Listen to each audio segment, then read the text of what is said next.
Hello दोस्तों, स्वागत है आपका sociology classes bye Rajput Sunny के हमारे यूट्यूब चैनल पे। तो आज जैसा कि आप सब जानते हैं कि हम लोग मैक्स वेबर के थ्योरी के बारे में देख रहे थे विस्तृत रूप से। तो आज हम आदर्श प्रारूप के सिद्धांत के बारे में जानेंगे। Ideal type theory max weber द्वारा दी गई थी। तो आइए देखते हैं। 19वीं शताब्दी के अंत तक के विचारों का यह मानना था कि सामाजिक घटनाएं विशिष्ट प्रकृति की होती हैं, इसलिए उनका सामान्यीकरण नहीं किया जाना चाहिए। लेकिन वेबर का विचार था कि वैज्ञानिक श्रेणियों की तरह ही समाजशास्त्र में भी ऐसी सामाजिक श्रेणियां निर्मित की जा सकती हैं जिनके सहारे समाजशास्त्र के विश्लेषण को और भी सटीक बनाया जा सकता है। तो 19 शताब्दी से पहले के थिंकर्स या दार्शनिक लोग मानते थे कि सामाजिक घटनाएं विशिष्ट प्रकृति की होती हैं, इसलिए इनका सामान्यीकरण नहीं हो सकता। लेकिन इनका सामान्यीकरण करने के लिए मैक्स वेबर ने कहा कि हमें ऐसी श्रेणियां बनानी चाहिए जिनका समाजशास्त्री विश्लेषण सटीक तरीके से होना चाहिए। तो मैक्स वेबर ने प्रत्यक्षवाद से असहमति रखते हुए, ये पॉइंट नोट करने लायक है कि मैक्स वेबर ने प्रत्यक्षवाद से असहमति रखते हुए समाजशास्त्र की सामाजिक क्रियाओं का विश्लेषणात्मक अध्ययन करने वाले एक सामाजिक विज्ञान के रूप में परिभाषित किया है तथा उनकी अध्ययन पद्धति के रूप में आदर्श प्रारूप की अवधारणा को प्रस्तुत किया। मैक्स वेबर जब आदर्श प्रारूप सामाजिक घटनाओं के अध्ययन के लिए या सामाजिक क्रियाओं के अध्ययन के लिए आदर्श प्रारूप की अवधारणा को प्रस्तुत करके समाजशास्त्र में क्रांति लाई थी। तो आइए देखते हैं आदर्श प्रारूप था क्या।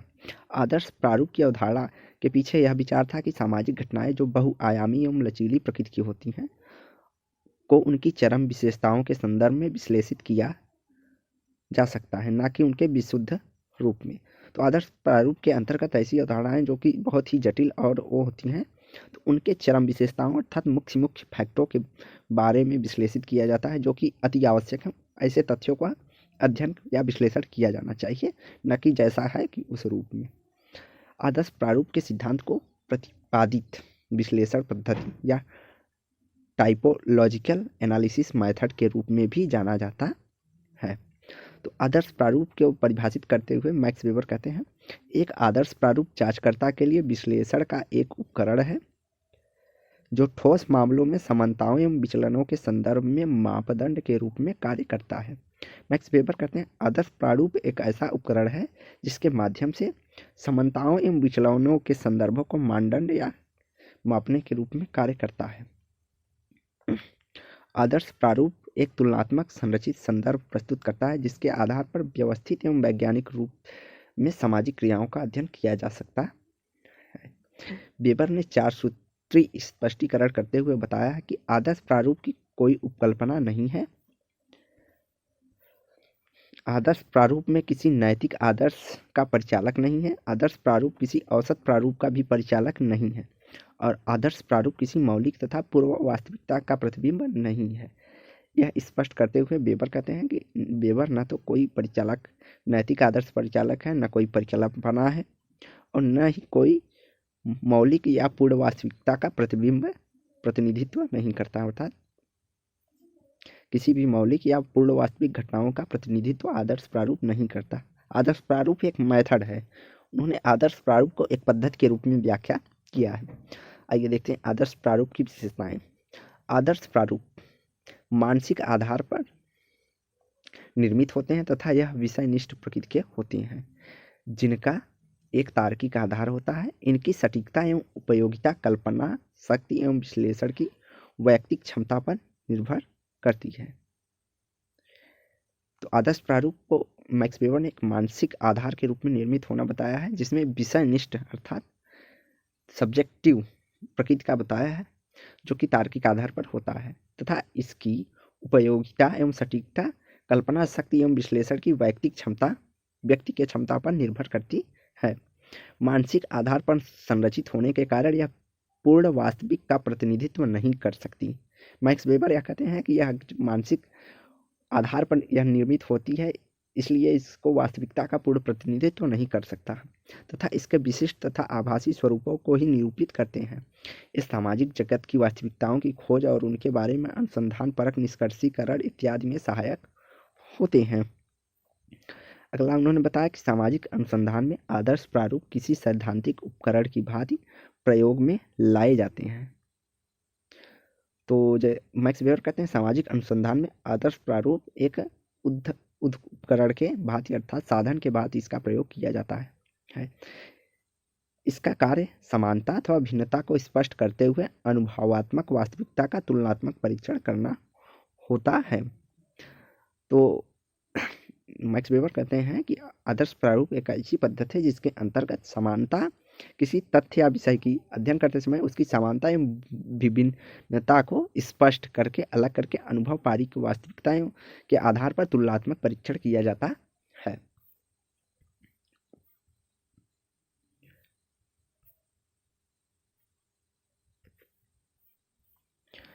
अगला उन्होंने बताया कि आदर्श प्रारूप सामाजिक विश्लेषण में सांख्यिकीय औसतों की खोज अथवा उनकी स्थापना हेतु निर्मित नहीं होते हैं। अगला बताया आदर्श प्रारूप का मूल्य आधारित निर्णयों एवं निर्धारणों में कोई भी संबंध नहीं होता है। इसमें मात्र केवल पद्धति शास्त्रीय उपकरण के रूप में देखा जाना चाहिए। तो उन्होंने आदर्श प्रारूप को मूल्य और निर्णयों के आधार पर संबंध नहीं बताकर कहा कि आदर्श प्रारूप को सिर्फ एक पद्धति के उपकरण के रूप में देखा जाना चाहिए। अगला आदर्श प्रारूप जड़ प्रकृति के नहीं होते, आवश्यकता एवं परिस्थिति के अनुसार उनमें परिवर्तन भी होता रहता है। तो वेबर कहते हैं कि आदर्श प्रारूप एक जड़ अर्थात स्थिर प्रकृति के नहीं होते हैं, उनमें परिस्थिति और समय के अनुसार परिवर्तन होता रहता है। आदर्श प्रारूप किसी भी स्तर पर प्रचलित अवधारणाओं की व्याख्या अथवा मूल्यांकन नहीं करते, परंतु विशिष्ट संदर्भों में वस्तु स्थिति का विश्लेषण तथा उसके संबंध में परिकल्पनाओं का निर्माण में सशक्त आधार प्रस्तुत करते हैं। तो आदर्श प्रारूप किसी स्तर पर प्रचलित अवधारणाओं की व्याख्या नहीं करता, न तो मूल्यांकन करता है, लेकिन परिकल्पनाओं के निर्माण में एक आधार प्रस्तुत करता है।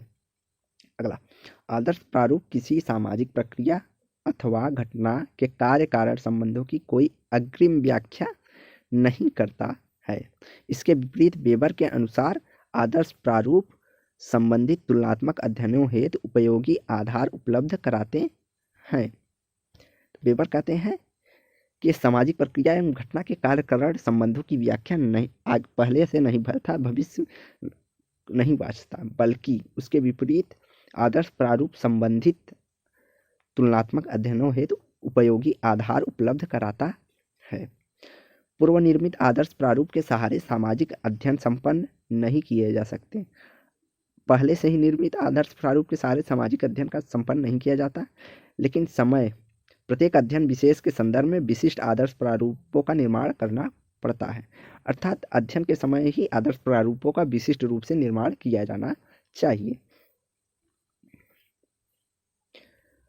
आदर्श प्रारूप आयोजित अध्ययनों का पद्धति शास्त्रीय दिशा निर्देशन मात्र करते हैं तथा इस संदर्भ में किन्हीं मूल्य आधारित निर्णयों से बचते हैं। तो वेबर कहते हैं कि आदर्श प्रारूप आयोजित अध्ययनों का पद्धति शास्त्रीय दिशा निर्देशन मात्र करते हैं, न कि वह मूल्य आधारित निर्णय को करते हैं। अर्थात मूल्य आधारित निर्णय लेने से बचता है आदर्श प्रारूप।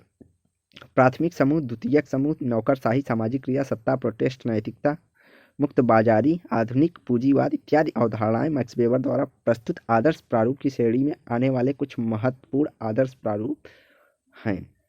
इसकी समालोचना देख लेते हैं। मैक्स वेबर द्वारा प्रस्तुत आदर्श प्रारूप की अवधारणा का कतिपय कमियों का शिकार मानी जाती है, मतलब बहुत कम कमियों की शिकार मानी जाती है, क्योंकि यह एक सामान्य अनुसंधान करता आदर्श प्रारूप तथा उसके समझ विद्यमान वास्तविकता के संदर्भ में भ्रम का शिकार हो जाती है। तो वेबर द्वारा आदर्श प्रारूप की अवधारणा कतिपय कमियों का शिकार मानी जाती है, जिससे सामान्य अनुसंधान करता आदर्श प्रारूप तथा उसके समझ विज्ञान अर्थात जब मानसिक घटनाओं से किसी घटना का निर्णय निकाला जाएगा तो वास्तविकता के संदर्भ में भ्रम या पैदा करता है, जिससे अनुसंधानकर्ता भ्रमित होकर भ्रम का शिकार हो जाता है। आदर्श प्रारूप की व्याख्या करते हुए मैक्स वेबर कहते हैं कि अध्ययन के संदर्भ में अध्ययनकर्ता द्वारा निर्मित एवं प्रयुक्त आदर्श प्रारूप की तार्किकता एवं प्रासंगिकता का अध्ययन विशेष के संपन्न होने के साथ ही समाप्त हो जाती है। ऐसे में उनके द्वारा प्रस्तुत विभिन्न आदर्श प्रारूप यथा सामाजिक क्रिया, सत्ता, नौकरशाही इत्यादि की क्या प्रासंगिकता और उपयोगिता है, इन तथ्यों पे उनकी समालोचना होती है। आदर्श प्रारूप की अवधारणाओं के पद्धति शास्त्रीय महत्व से इनकार नहीं किया जा सकता है, परंतु सामाजिक घटनाओं की व्यापकता एवं जटिलता को देखते हुए के संदर्भ में अध्ययन एवं अनुसंधान को सहज एवं सटीक बनाने के उद्देश्य से इसका तर्कसंगत प्रारूपीकरण आवश्यक है, ताकि सामाजिक यथार्थता को तुलनात्मक दृष्टिकोण से देखा, समझा एवं विश्लेषित किया जा सके। मैक्स वेबर ने आदर्श प्रारूप ने मैक्स वेबर के आदर्श प्रारूप ने पद्धति शास्त्रीय प्रत्यक्षवाद का एक महत्वपूर्ण विकल्प प्रस्तुत किया है। इससे प्रेरित होकर पार्सन्स, मिल्स और मूर आदि समाजशास्त्रियों ने समाजशास्त्र में ऐतिहासिक एवं तुलनात्मक पद्धतियों का समृद्ध किया है। तो जैसा कि हमने स्टार्टिंग में किया था कि मैक्स वेबर संघर्षवाद एवं प्रकारवाद को सम्मिलित करके अर्थात सम्मिलित करने का प्रयास करते हैं और आदर्श प्रारूप की व्याख्या करते हैं। तो अगला उनका कॉन्सेप्ट है शक्ति एवं सत्ता की अवधारणा, concept of power and authority. सामाजिक व्यवस्था के परिप्रेक्ष्य में पूंजीवादी व्यवस्था के प्रभाव में रही है। सामाजिक व्यवस्था में शक्ति एवं सत्ता के संरचना के विश्लेषण के संदर्भ में वेबर ने अपने विचारों को व्यवस्थित रूप से व्यक्त किया है। वेबर के अनुसार शक्ति सामाजिक व्यवस्था में सामाजिक संबंधों का एक विशिष्ट स्वरूप है। वेबर शक्ति को सामाजिक व्यवस्था का एक सामाजिक संबंधों के रूप में एक विशिष्ट स्वरूप के रूप में देखते हैं।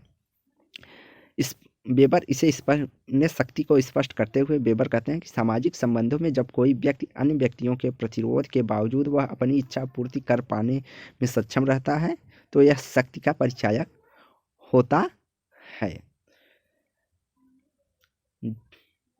वेबर कहते हैं सामाजिक संबंधों में जब कोई व्यक्ति अन्य व्यक्तियों के प्रतिरोध के बावजूद वह अपनी इच्छा पूर्ति कर पाने में सक्षम रहता है तो यह शक्ति है। जैसे कि कोई राजनीतिक नेता आम जनता के प्रतिरोध के बाद भी अपने बिलों और नियमों को पारित कर देता है तो वहाँ पे नेता की शक्ति को देखा जा सकता है। वेबर के अनुसार सामाजिक व्यवस्था में वैध शक्ति लेजिस्लेटिव पावर तथा अवैध शक्ति इन लेजिस्लेटिव पावर की संज्ञा दी जा सकती है। शक्ति के वैध स्वरूप को मैक्स वेबर ने सत्ता की संज्ञा दी है। मैक्स वेबर कहते हैं जब शक्ति में वैधता हो जाती है तो उसे हम सत्ता का नाम दे सकते हैं। वेबर के अनुसार अन्य व्यक्तियों के व्यवहारों में व्यवस्थित तथा नियंत्रित करने तथा उनके संबंध में निर्णय लेने के लिए मान्यता प्राप्त अधिकारियों तथा वैध शक्ति की संस्थानिक व्यवस्था को सत्ता के रूप में जाना जाता है। वेबर के अनुसार सत्ता के प्रमुख तत्व होते हैं शासक अथवा शासक समूह। शासक होगा और शासक जिस पे शासन करेगा वह समूह होगा। शासक अथवा शासक समूह से संबंधित शासित व्यक्ति या शासित व्यक्तियों का समूह। अगला शासक के शासित व्यवहारों को प्रभावित करने वाले इच्छापरक आदेश। अगर शासक होगा तो अपने शासित व्यवहारों को प्रभावित करने के लिए इच्छापरक आदेश देगा जो कि शासित समूह पे लागू होगा। शासित द्वारा निर्मित आदेशों के अनुपालन के लिए साक्ष्य एवं शासित लोगों द्वारा शासित द्वारा निर्गत आदेशों का स्वैच्छिक अनुपालन होता है। जैसे कि अभी जो कि हमारे यहाँ सत्ता में रहते हैं तो हम उनका विरोध नहीं करते हैं, वे जो कानून और नियम पालन करते हैं अर्थात पारित करते हैं उसे जनता को पालन करना पड़ता है। मैक्स वेबर ने शक्ति एवं सत्ता के विश्लेषण के संदर्भ में 3 प्रकार के वैध शक्तियों की पहचान की है। तो वेबर 3 प्रकार की शक्ति की बात अर्थात 3 प्रकार की सत्ता की बात करते हैं। एक तर्क वैधिक शक्ति, तार्किक आधारों पर निर्मित नियमों एवं वैधानिक व्यवस्था में विश्वास पर आधारित शक्ति तर्क विधि वैध शक्ति होती है।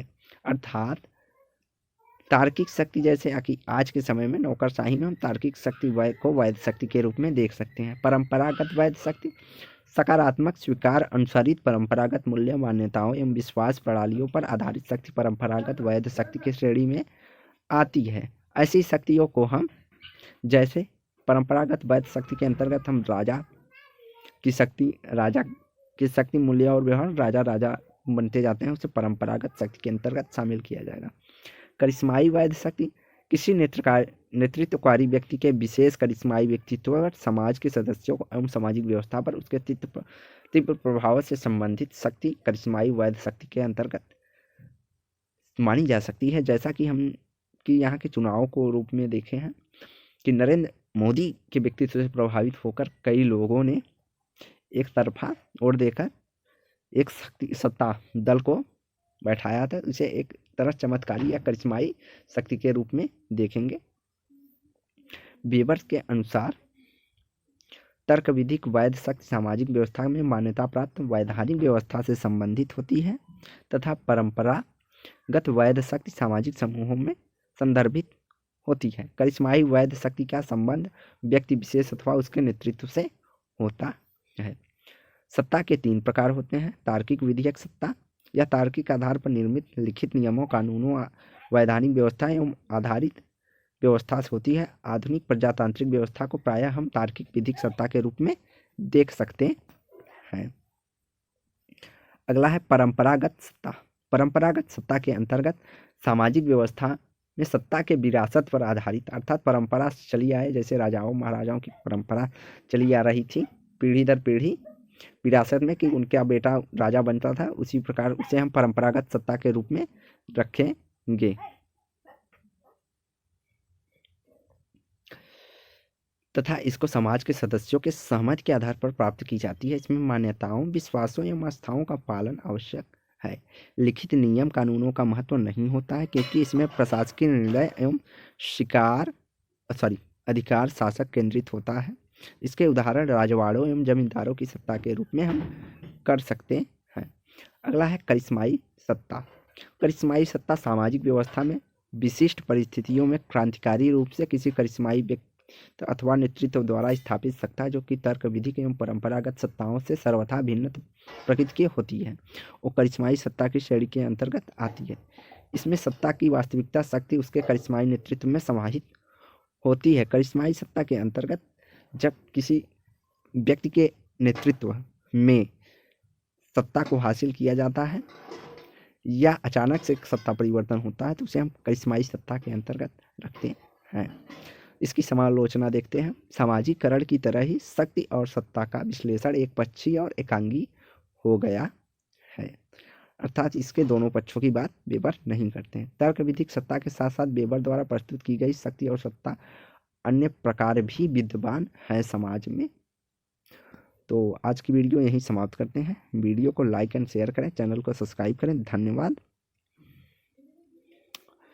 और कल इसके आगे हम के वेबर के अवधारणाओं को देखेंगे, तो चैनल को जरूर सब्सक्राइब करें तथा वीडियो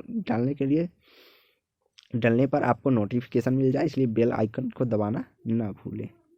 और अगर आप टेलीग्राम पर क्विज करना चाहते हैं तो डेली दोपहर में 1 बजे और रात में 9 बजे क्विज कराया जाता है और संडे को ऑफ रहता है। तो आप हमारा टेलीग्राम चैनल ज्वाइन कर सकते हैं, जिसका आपको लिंक डिस्क्रिप्शन बॉक्स में प्रोवाइड कराया जाएगा।